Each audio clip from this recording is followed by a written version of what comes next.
أعوذ بالله من الشيطان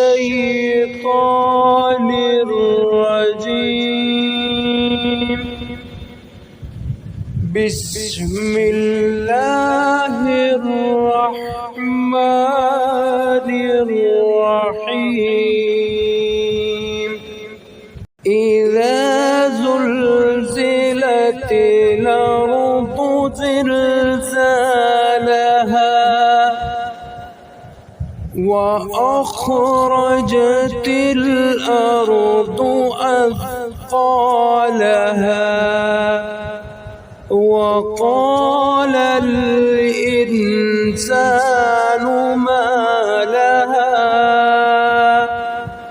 يومئذ تحدث أخبارها بأن ربك أوحى لها يومئذ يصدر الناس أشتاتا ليروا أعمالهم